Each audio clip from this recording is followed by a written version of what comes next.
So when I do transitions, I obviously start with every horse, whether they're finished, being started on the barrels. It's an important tool for me. As I'm warming up, I'm going to lope circles both directions. And when I get to a middle spot of my big circle, I'm going to find a spot here in a minute, and I'm going to go into two smaller circles as if there was a barrel. So I'm asking him to lope around my leg, inside hock, obviously driving. I'm going to sit and transition here in a second. I'm going to quit riding a little bit with my body and ask him to transition down to a trot, and keep your same circle, your same body control, everything form-wise the same. And I'm going to stop riding a little bit more here and try to transition down to a walk. And as I'm walking this circle, I'm really driving an inside foot to ask this horse to walk a circle around my leg, really asking him to drive the inside hind hock. Everything pertains when you go to a barrel. And when I'm ready to turn around and go the other direction, I'm going to come to a spot and I'm going to quit riding and ask this horse to pivot and swap directions to the other direction, moving his shoulder across. So same thing when you're going the other direction as before. I'm going to lope my big circles, doing my normal warm-up routine, and I'm going to find my middle spot, and I'm going to come in and ask him to start turning two smaller circles, driving around as if there was a barrel there. I'm going to keep the forward motion going and quit riding to a point where I want him to transition down from a lope to a trot, keeping the same form, driving shoulder up, hind end driving up underneath him, freeing the rib cage. And I'm going to stop my motion even down, transition into a walk.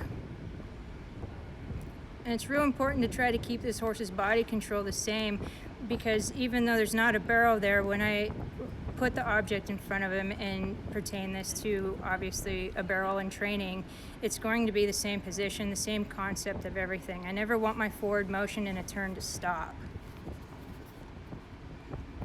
So right here, this horse is really driving with the inside hock, and I feel it, so I'm going to quit riding and ask him to pivot around, move his shoulder across, and go the other direction. Okay, so obviously through our warm-up we worked on our transitions, and now we're going to apply it to the barrels. Right here at your approach to each barrel, I'm trotting, and I'm going to start sitting about 3-4 strides soon, to transition down into a walk.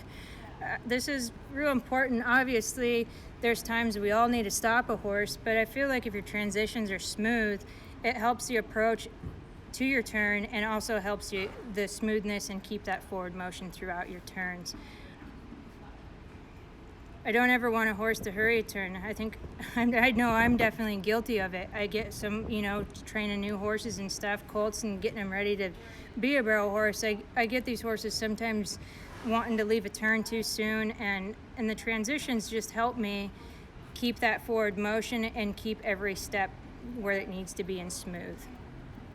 So working on my transitions, obviously I go from a trot down to a walk and work my way up from a lope and then break into a trot right here.